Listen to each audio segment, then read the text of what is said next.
ഞാൻ എന്നും എൻ്റെ പിള്ളേർക്ക് സ്നാക്സ് ഐറ്റംസ് ഒന്നും ഉണ്ടാക്കില്ല കേട്ടോ. സമയം കിട്ടുമ്പോഴൊക്കെയാണ് നമ്മളിത് ട്രൈ ചെയ്ത് നോക്കണത്.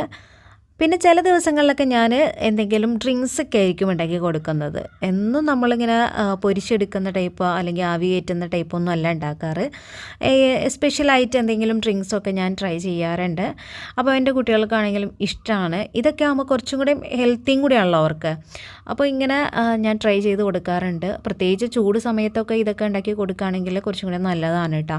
ഇത് വിശപ്പും ദാഹവും ഒരുപോലെ മാറാൻ പറ്റിയ രീതിയിലുള്ള ഡ്രിങ്ക്സാണ് കേട്ടോ. അപ്പോൾ ഇന്നത്തെ ഡ്രിങ്ക്സ് ഉണ്ടാക്കാനായിട്ട് നമുക്ക് ആദ്യം തന്നെ പഴം വേണം. ഞാനിവിടെ ഞാലിപ്പൂവൻ പഴം എടുത്തിട്ടുണ്ട്. ഞാനൊരു 6 എണ്ണത്തോളം എടുത്തിട്ടുണ്ട് കേട്ടോ. ഇപ്പോൾ 4 ഇവിടെ കണ്ടെന്നുള്ളൂ. അതിൻ്റെ തോലിയൊക്കെ കഴിഞ്ഞിട്ട് നമുക്കിതൊരു ബൗളിലേക്ക് ഇട്ട് കൊടുക്കാം. ഒരു സ്പൂൺ ഉപയോഗിച്ചിട്ട് നമുക്ക് ഈ പഴങ്ങളെല്ലാം നന്നായിട്ടൊന്ന് ഉടച്ചെടുക്കാം. അതിനുശേഷം നമുക്കതിലേക്ക് പഞ്ചസാര ചേർത്ത് കൊടുക്കാം. അപ്പോൾ പഞ്ചസാര തന്നെ ചേർക്കണമെന്ന് ഒരു നിർബന്ധവും ഇല്ല. ഹെൽത്ത് നോക്കണവരൊക്കെ